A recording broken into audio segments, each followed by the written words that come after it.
Hey everyone, and welcome to the special edition of Deckheads. It's the Android Netrunner Recap Special, aka the I'm too busy moving to make a proper episode special. Shh, don't give away. Don't give away why we're doing it. So, so basically what we're going to do is we're going to do some commentary on each episode. Not for the full episode, probably just 4 or 5 minutes, on a few minutes on each episode. And, not just commentary on the gameplay. We're also going to go through what mistakes we've made, and as well as talk about the production process. So for the first episode, that was like our prototype episode. I think prototype beta describes it a little bit better. It was definitely rough, but it was our first recording experience for. Yeah, it really was our first time recording anything at all. So we. Well, didn't hey, really... I had a video tech class in high school. Well, okay. Within the last 10 years. I'm not that old. So it was a new experience for us. And the way the cameras we set up, we went with was 2 digital SLRs, with one on the table and one being held by our Brandon. By our Brandon, yes. By our Brandon. He's ours. He's ours. There's no others quite like him. That's right.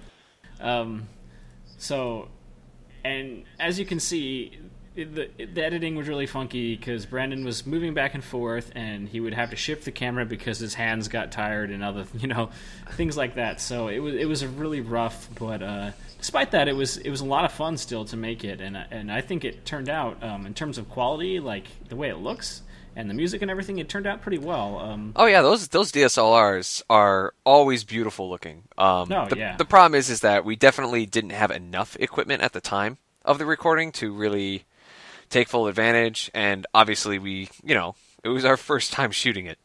Yeah, exactly. And another thing is that the digital SLRs had an issue with overheating. I shuffled my corp card into my deck.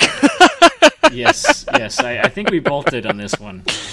That's mistake number 1. Bing! Yeah, right? We'll have a counter. No, just kidding. But so the digital SLRs had an overheating issue where they would have to stop roughly every 12 minutes or so, otherwise the camera would overheat. So that was kind of a pain, and actually because of that we lost footage for the true second episode that we recorded. So the second episode is actually episode 2B, as the original second episode was lost just because we lost too much footage with the SLR overheating. So yeah, having to stop the game sucks. Every 10-ish minutes to fix the camera, because we were using 2 DSLRs and a GoPro for that video.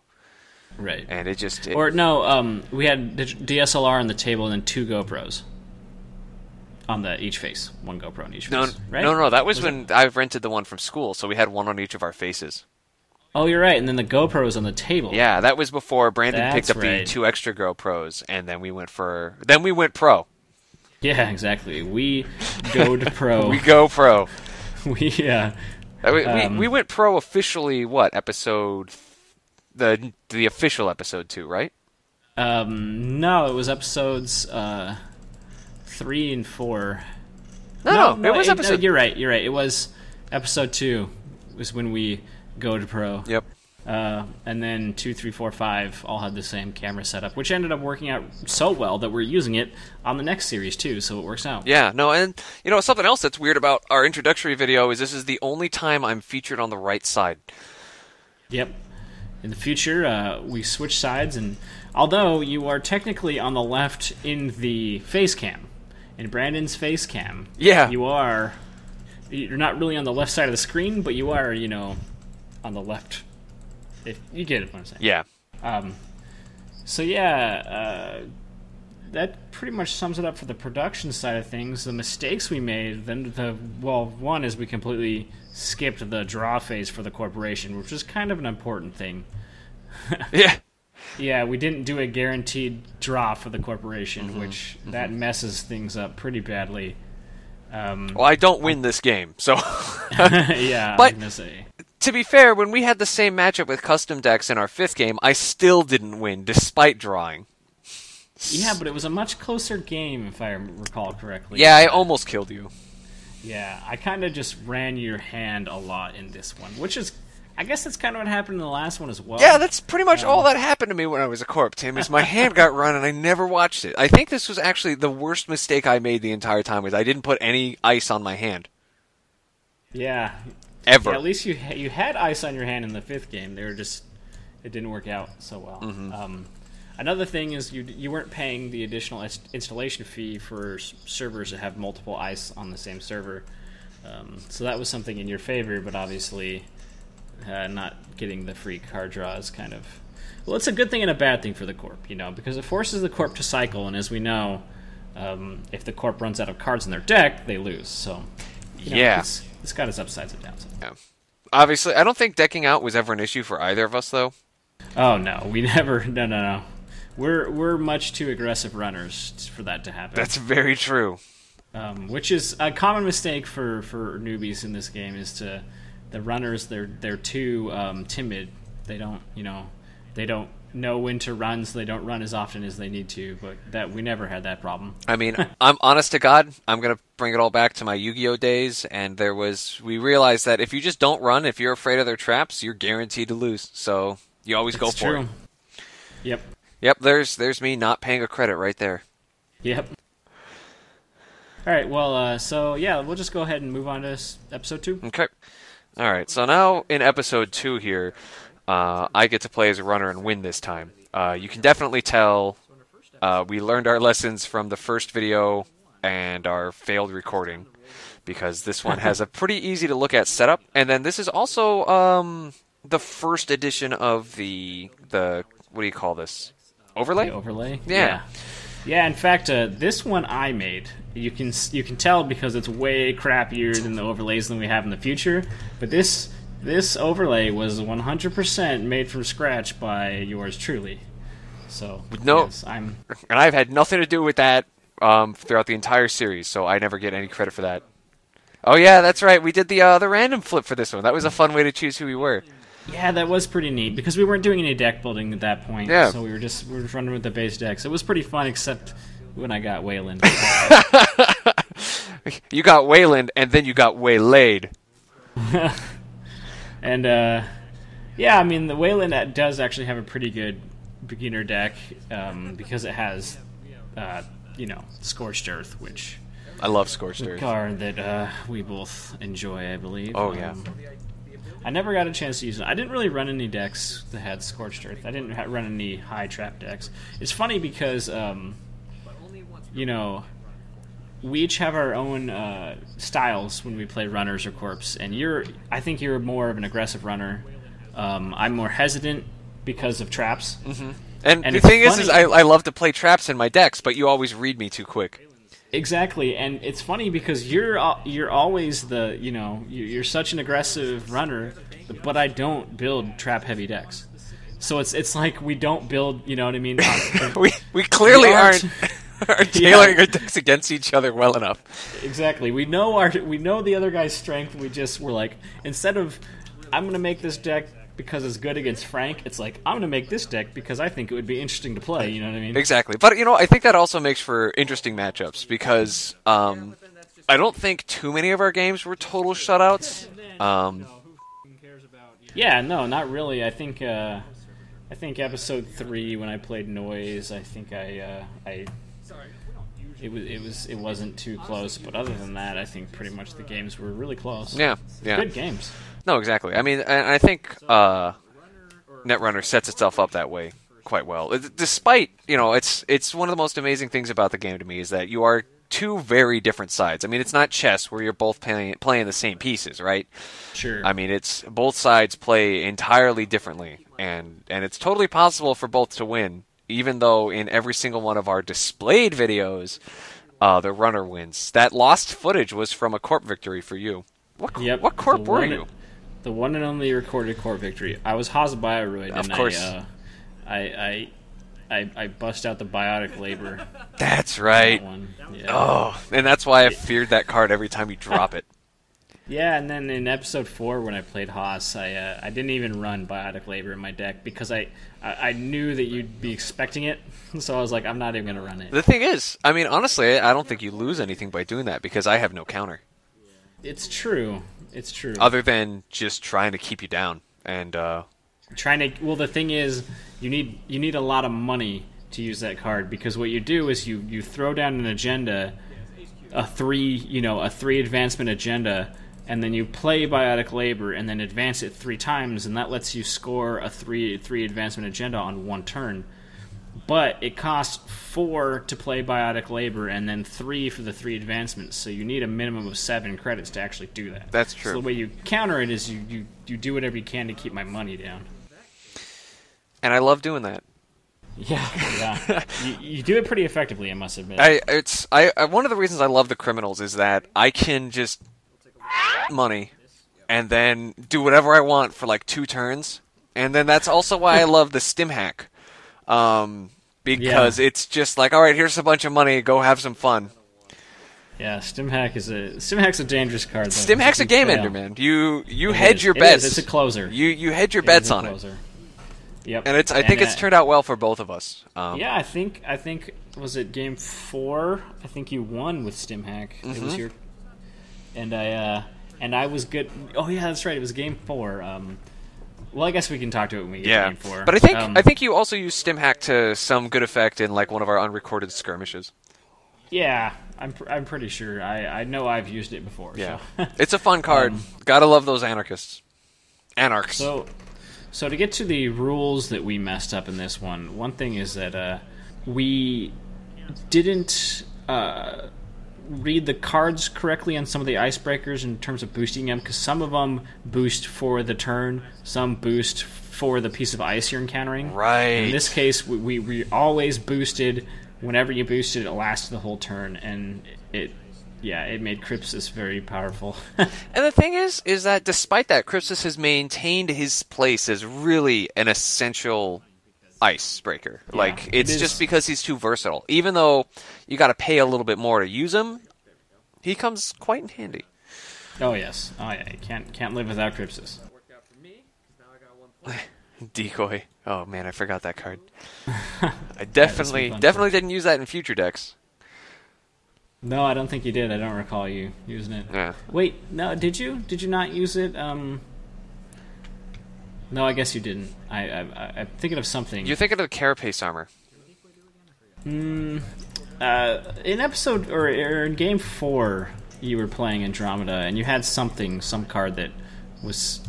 I thought it was a decoy, but maybe not. Yeah, it was Carapace armor. I definitely remember, because it was something to protect me from meat damage, and you were trying to do net damage to me. I was like, this is worthless. I was trying to think of. There's a point where you removed a tag, and I thought it was with decoy. I think I just paid. Probably did. Paid the price. All right. Well, I don't think anything else stands out to me about stuff we did in episode 2. No, we'll move on to episode 3. All right. So for episode 3, this overlay was made by my girlfriend Mary, who's also a contributor at SharcTank, and she also does back-end work on the website. So you can tell it's hers because it looks amazing, and as opposed to mine, which looked awful. It wasn't. But yours wasn't awful, Tim. But this is a marked improvement. Yes, it is. Yes, it definitely takes the aesthetic of the game very well. And one of the things I like about it too is as we go, you'll see how much it continues to grow. Yeah, exactly. And and this is the first one where we used the colors of the factions. So you got orange on the right side because I was playing Noise, and yellow on the left side because I'm playing, or Frank rather, is playing NBN. And you're playing the Anarchs as Noise. Yeah. You were making some noise, and I was making some news. That's right, making noise. All right. So this deck I built was like a really virus-heavy deck based on which obviously it's Noise. And speaking of which, I think one of the rules we messed up was that I forgot to use Noise's special ability, which is the Corp has to basically a card goes from R&D to the archives. They have to discard a card off the top of their deck essentially every time he plays a virus. Wow, I got killed this game. Time he installs a virus. Yeah, just everything kind of worked out for me. It's funny because I think it's that opening hand, man. I told you, like, right from the get-go that opening hand was going to be devastating because I got the hedge fund, which gave me enough money to install Magnum Opus and... Hedge fund, huh? You were taking corp cards? Oh, yeah, that's right. Sure gambling. I installed two access to GlobalSec, which basically negated your NBN. The two... my extra bonus, yeah. Yeah, when doing traces. So basically my extra 2 length basically countered that, which I don't think it really mattered. I don't even recall if we did many traces in this episode. I tried, but I never got to pull them off. I think it was I wasn't able to res the right ice. I do want to point out that there was ice protecting my hand this game. Yeah.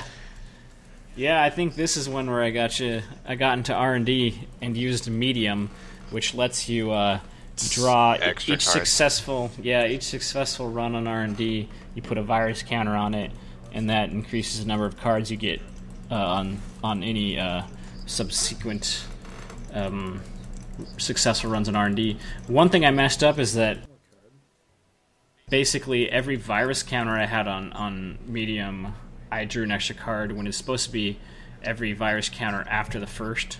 So the cards you draw is the number of virus counters, or the cards I was drawing or accessing was the number of virus counters plus 1. So that's something that I messed up. Yeah.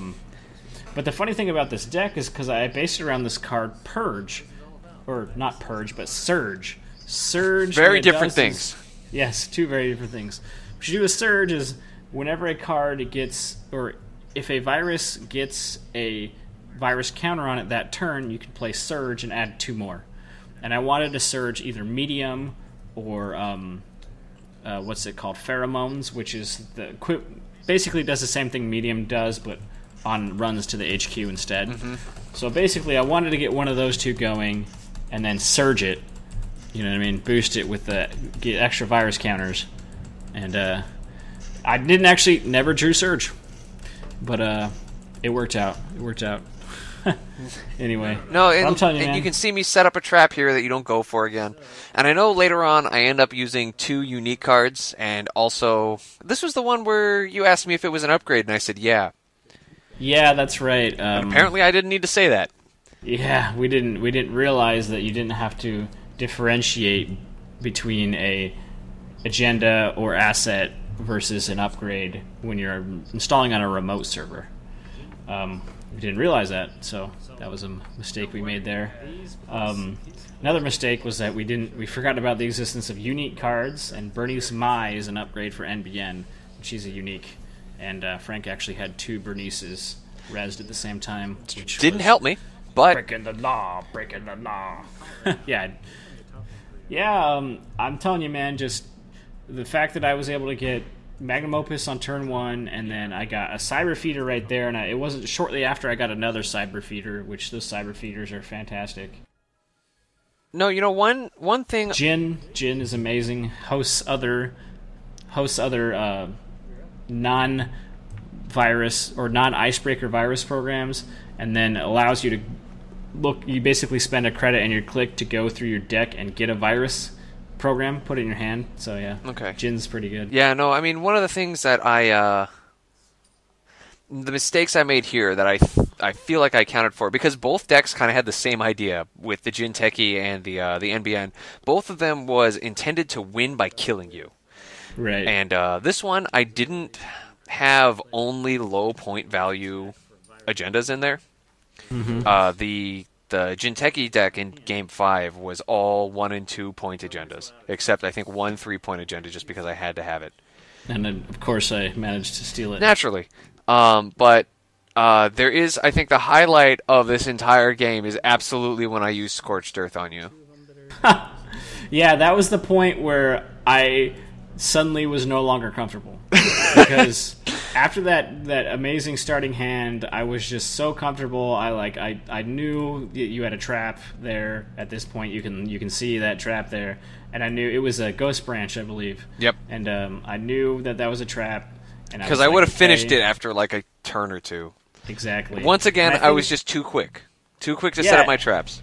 And if it was you were the runner, it would have worked out. Well, if I had seen it sit for 3 turns, but if you had put 2 on it to begin with, I probably would have gone for it. Look, I even put another one on it later. Like, what was I thinking? Yeah. I really wanted you to go for it. Yeah. But I do want to roll that footage from me using Scorched Earth like 3 or 4 times. The deck was built around Scorched Earth. I got to do it. It would have been ideal if I had been able to get a private security firm, rezzed, and then put those two together. Private security force. Force, whatever. They can be firm.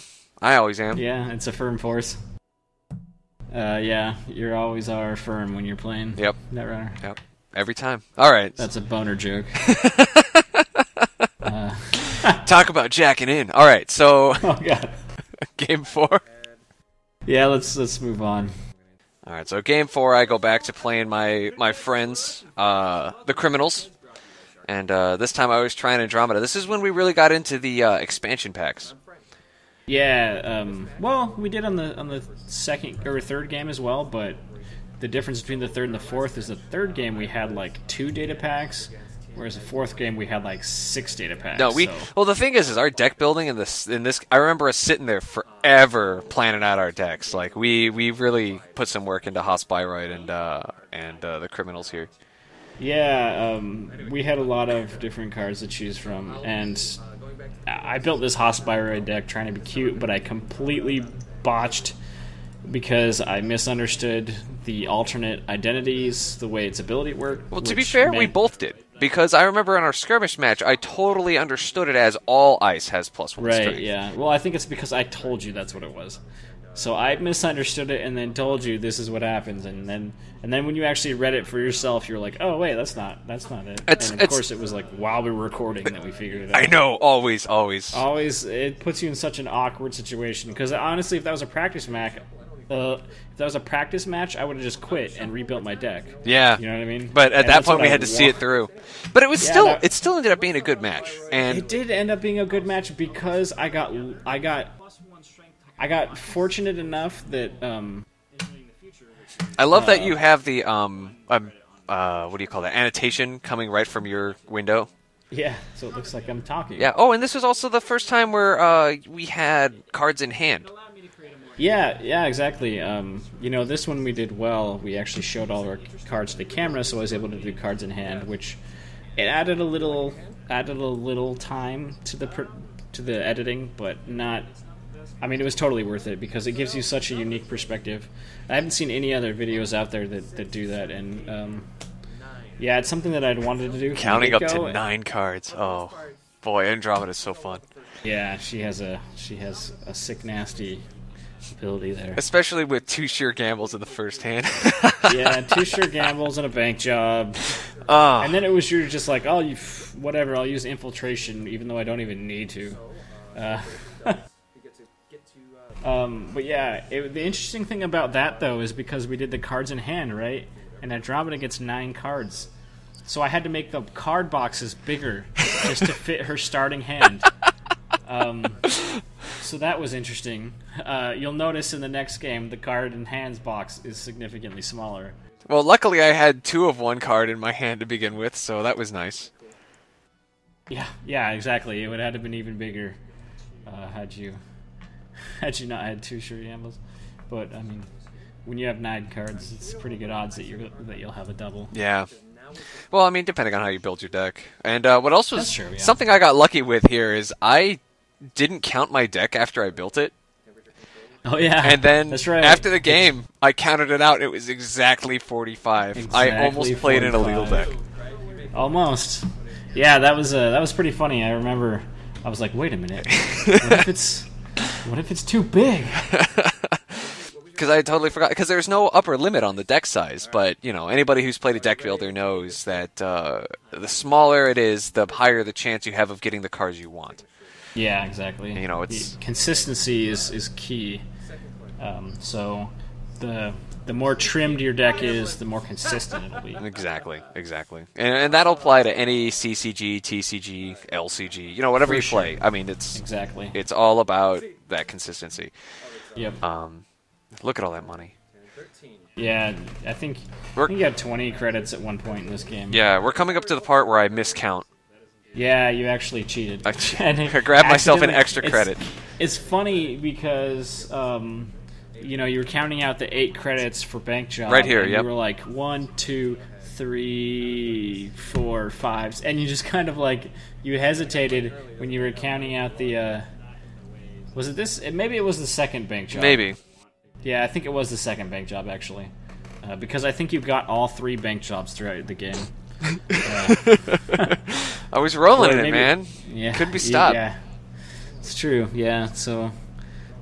At one point he got 9 credits instead of 8 off his bank job, and then there's another part where he ended a turn with 6 cards, but those are the only 2 mistakes we made this game. Yeah, no, and I do like how you flagged it out with me with the 6 cards.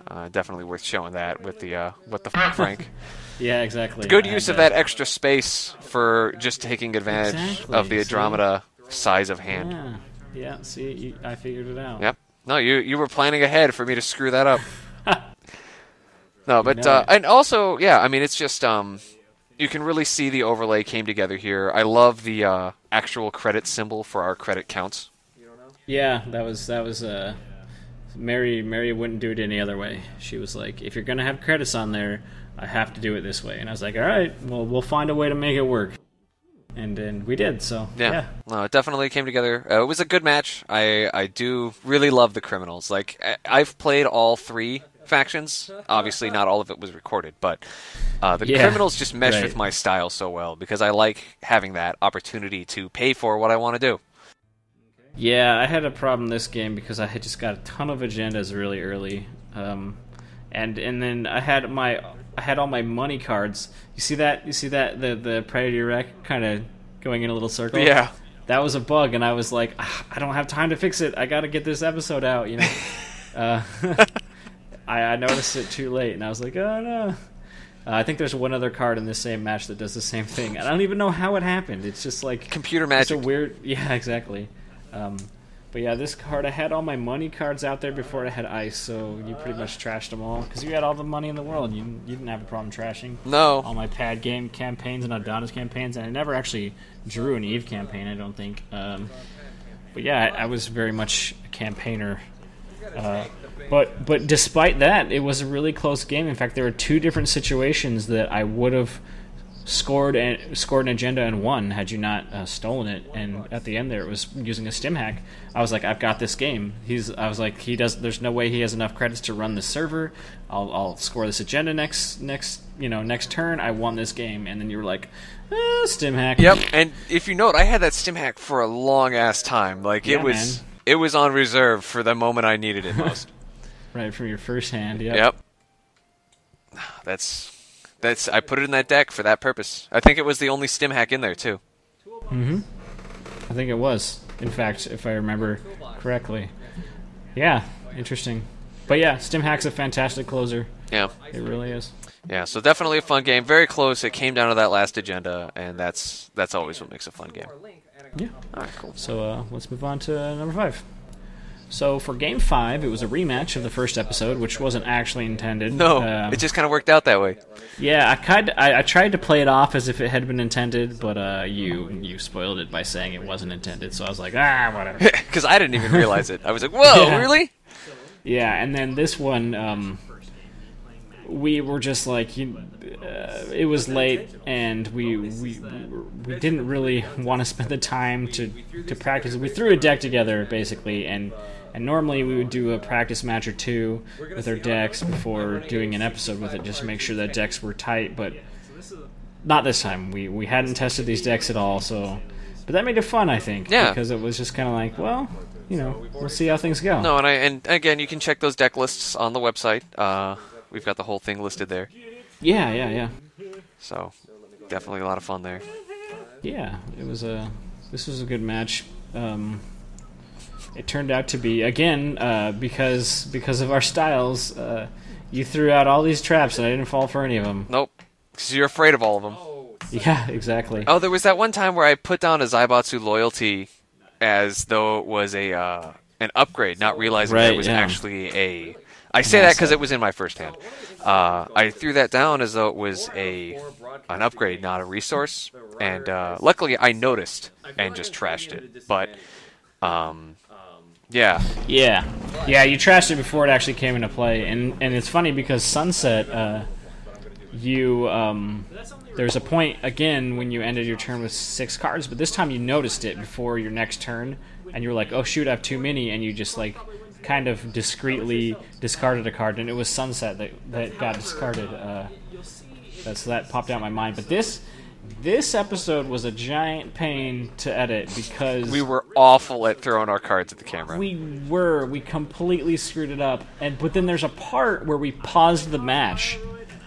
If you look, obviously you can't see it because I cut out that part. There's a point where we paused the match and said, "Oh, let's go back and show all our cards." And up until that point, I had been doing all this, investigative research. Like, okay, if I go this far ahead in the video, I can see that card has been res now, so I can see it's that card. And I was like, okay, if I pause it right here, I can kind of see the picture at a weird angle. So I went through the cards and tried to match up the pictures, and I did all these things. And then I got to a point where we paused and went back through and showed all the cards that we had played. And I was just like, no. Well, at least we remembered. Yeah. But even after we did that, there were still situations where we screwed up and didn't show our cards to the camera. But despite that, I was still able to push through, mostly thanks to the fact that you flipped all your ice at the end of the match. Yeah, but that's typical for us. I mean, that's at the end of a match, we always, show our hand and say, "Look, this is what I had left." Right. Yeah. This is what would have happened had you not ended the game there and that kind of thing. Yeah. Snare. Love snare. This episode was funny because I just right off the bat I was like, okay, I'm gonna do this. I'm gonna do the Maker's Eye, and it's gonna be risky because of snares. And I hit a snare, of course, and lost my hand.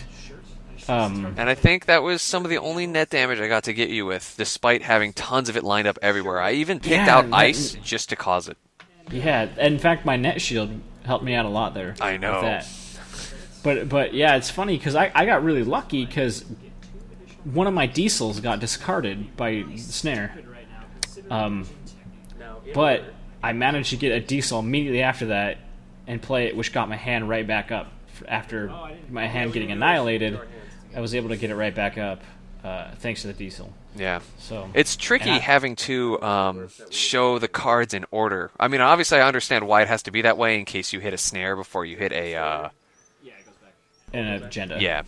Or something like that. Yeah. But definitely tricky logistically. Oh yeah, there it is. There it is. Oh. Yeah. That's four credits I'll spend every time. Let me tell you. Yeah. Your friend and mine, the snare. Yep. I remember the first game we ever played. I was Jinteki, and you were Kate. Yeah. And we didn't even know the existence of the card snare until I hit one. Until you hit one, and it ended the game because you had 2 cards in your hand. And because at that point, we didn't understand the importance of keeping your hand up, you know what I mean? Yeah, and it's funny, I believe I made that mistake a second time in an exhibition match of ours, where, once again, I got hit with more net damage than I could take, and I was like, oh, whoops. Yeah, I think you're right. I can't remember what the situation was. But it's because it's like you say, I play very aggressively, and I often lose track of how much crap's in my own hand because I'm like, gotta keep pounding him. And yeah, you like pounding them. Yeah, all about pounding corporations. Yeah. But it was a good series. I definitely concede defeat. I believe even in our exhibition matches, you won more. I don't think I ever won as a corp. It's technically possible, yeah. Corp's it's difficult to play corp, I think. No. Obviously, getting good hands can help sometimes, but I don't know. I just think that we both understood the runner role much better than we understood the corp. You know what I mean? Yeah. No, and I think as we went, we got a better feel for it. Both of us started to develop decks that catered to our style better. Though obviously, I don't think we took, like you said, our opponent in mind as well as we could have. But yeah, I do. I mean, I will admit I do enjoy playing runner more than corp, but I don't dislike corp. It's just I have to continue to develop that before I'm really ready to do it well. For sure, yeah. Yeah, and maybe someday down the line we'll play more Netrunner, but at this point, it's a game we really like, and oh, absolutely, tons of fun. So much fun, but there's so many other games that we want to play. Like, there's so many games out there. So even doing 5 games was like almost difficult because it was like I want to move on to a new game, but I want to keep playing this game, and it was so torn. And it, you know what I mean? It was, but it was. I think it turned out. I think 5 games was good. I think originally we'd planned on doing 4, but we did end up in a tie. So I mean, exactly. It wasn't going to be right unless we went down with one of us being the winner of Netrunner. So for now, Tim, you hold the crown of Netrunner. Woo! King of Netrunner. Yeah. So I'm the king runner. You're the king. You're the top android. So yeah, I think that'll do it for the Android Netrunner series. For now, maybe we'll come back. Maybe not tomorrow. Maybe not next week. Well, most certainly not tomorrow or next week. But we'll be back in 2 weeks playing X-Wing miniatures, and that's going to be a blast because we are the biggest Star Wars nerds. So it's going to be great. Dude, I fucking love Captain Picard and the Enterprise. Like, that's how much I love Star Wars. Get out of my internet. Just leave. All right, thanks, guys. Thanks for listening. Yeah, we'll see you next time on Deckheads.